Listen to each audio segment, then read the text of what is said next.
बिस्मिल्लाहिर्रहमानिर्रहीम। अस्सलाम वालेकुम नाज़रीन, आज की वीडियो बहुत ही इम्पॉर्टेंट है मुस्तफ़ा आमिर कत्ल केस के हवाले से, क्योंकि इसमें मैं आपके साथ कुछ बहुत इम्पॉर्टेंट और सनसनीखेज़ किस्म की जो डिटेल्स हैं वो शेयर करने जा रही हूँ। पहले तो अरगमान और उसके वालिद के दरमियान जो लड़ाई झगड़ा हुआ और इसका बाप जो है बाकायदा तौर पर चीख रहा था, चिल्ला रहा था और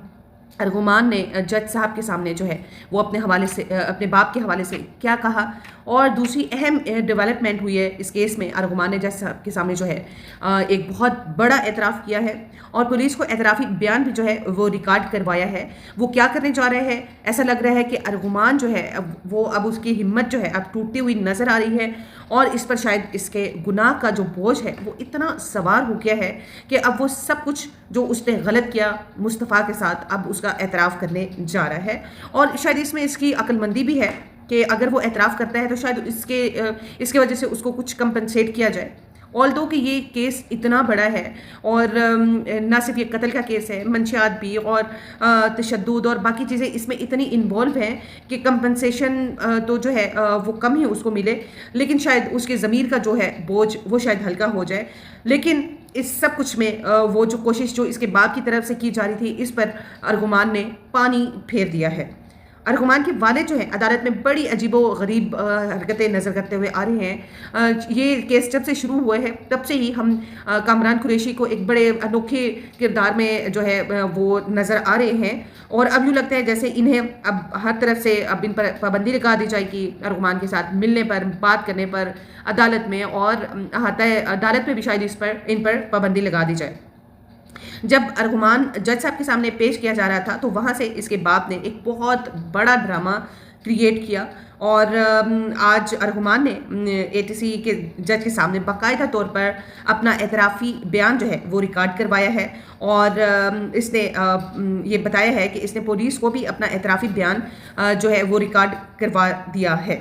अब एतराफ़ी बयान वही है जिसमें इसने बताया था कि कैसे इसने मुस्तफ़ा पर तशद्दुद किया, उस पर डंडों से वार किया और उसको अपनी गाड़ी की डिक्की में डालकर कैसे वो बलूचिस्तान में ले गया। ये वो बयान था जो उसने पुलिस के सामने रिकॉर्ड करवाया और अब वो इस बयान को बाकायदा तौर पर इस केस का हिस्सा बनाना चाहता है। अब यहाँ पर ये बात बताती चलूँ कि पुलिस बयान की कोई कानूनी हैसियत नहीं होती जब तक कि मजिस्ट्रेट के सामने जाकर एतराफ़ जुर्म ना किया जाए, अपने गुनाह की डिटेल ना बताई जाए और उस पर मोहरें ना लगी हों और अपने दस्तखत ना हों, तो तब तक इस एतराफ़ की कोई कानूनी हैसियत नहीं होती। और अब वो आमादा नज़र आ रहा है कि मजिस्ट्रेट के सामने जाकर वो अपना एतराफ़ी जुर्म जो है वो उसका एतराफ़ करे और उसको रिकॉर्ड करवाए।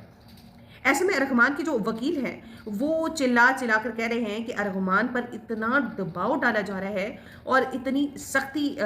और ज़्यादती की जा रही है इस पर कि अब वो इन सब से तंग आ चुका है और ऐसा बयान देने के लिए पुलिस की तरफ से उस पर जो है वो काफ़ी दबाव डाला जा रहा है। अब अरगुमान का जो है वो 6 रोज़ा जिस्मानी रिमांड जो है वो दोबारा दे दिया गया है, जो कि 24 मार्च तक है। इसलिए ऐसे में इनके वकील का कहना है कि इसे इतना तंग किया गया है कि अब वो हर बात मानने के लिए तैयार हो गया है। लेकिन अगर ऐसी कोई बात होती तो ज़ाहिर है वो अदालत में अपने बाप से, एटीसी के अदालत में जब बाप भी उसके सामने आया हुआ था तो कम से कम वो अपने बाप से कोई ना कोई बात ज़रूर करता। लेकिन जो बाप ने तमाशा लगाया उसको देखकर सब ना सिर्फ दंग रह गए, हैरान रह गए कि ये शख्स कर क्या रहा है। अरगुमान के वालिद वहाँ खड़े होकर ज़ोर ज़ोर से चिल्ला रहे हैं और कह रहे हैं कि अगर मैं तुम्हारा बाप नहीं हूँ तो मुझे छोड़ दो। बार बार ये दोहरा रहे थे कि मैं तुम्हारा बाप नहीं हूँ तो मुझे मेरा अपना बाप नहीं मानते तो मुझे छोड़ दो, मुझे तलाक दे दो। मतलब तो इस तरह का ड्रामा क्रिएट कर रहे हैं और अरगुमान ने बाकायदा तौर पर अपने बाप से मिलने का पर जो है वो इनकार कर दिया और इनसे मुलाकात वो कहता है कि मैं इनसे मुलाकात नहीं करना चाहता, इनसे मेरा कोई ताल्लुक ही नहीं है और मैं इनके वकील को भी नहीं मानता। अब कौल अरगुमान के सब पीछे हट जाए, मैं खुद देख लूँगा। अब क्या देखने वाली बात है नाज़रीन कि क्या वो वाकई थक चुका है इन सब से और या इसके जहन में कुछ और चल रहा है, कोई और गेम जो है वो खेलना चाह रहा है। लेकिन जब तक वो मजिस्ट्रेट के सामने जाकर पेश नहीं होता, अपना एतराफ़ी बयान जो है वो वहाँ रिकॉर्ड नहीं करवाता, तब तक कुछ भी कहना जो है वो हतमी नहीं हो सकता जब तक वो वहाँ पर जाकर अपना एतराफ़ जुर्म नहीं कर लेता। अब यहाँ पर नाज़रीन कामरान कुरैशी जो है वो बहुत ही एक अग्रेसिव किस्म की जो स्टेटमेंट्स देते हुए नज़र आ रहे हैं कि भाई मैं रोज़ाना वकील जो है वो चेंज कर रहा हूँ। उनकी नकलो हरकत से ऐसा लगता है कि जैसे ये खेल जो है जिस तरह से वो खेलना चाह रहे थे अब नहीं खेल पाएंगे और बेटा तो हाथ से गया, तो शायद अब अगली बारी शायद इनकी है, क्योंकि ज़ाहिर है बेटा जब एतराफ़ जुर्म करेगा, उसने अपने एतराफ़ में ये भी बताया है कि उसके जितने भी गुनाह थे, जितना भी वो काम कर रहा था, वो उसने सारी डिटेल अपने बाप को बताई, और बाप की ही मशावरत से वो जो है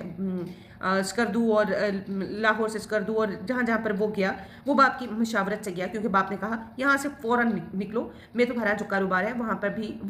वहीं जो है वो सेटल कर दूंगा, लेकिन अभी तुम यहाँ से रुपोश हो जाओ। तो अब कामरान कुरैशी पर भी बहुत सी एलिगेशंस आ रही हैं सामने, और अभी जो लेटेस्ट जो अपडेट है वो ये है कि कामरान कुरैशी को भी शामिल तफ्तीश किया जा रहा है। इसलिए किया जा रहा है क्योंकि ये ना हो कि वो मुल्क से बाहर भाग जाए, इसलिए उनका नाम जो है तफ्तीश की जो लिस्ट है वो उसमें शामिल कर दिया गया है, और अब ना से वो बाहर निकल सकेंगे बल्कि इस केस में शामिल तफ्तीश भी होंगे। जैसे ही कोई अपडेट्स आती है नाज़रीन, आपके साथ शेयर करूँगी। अपना बहुत सा ख्याल रखिएगा। अल्लाह हाफ़िज़।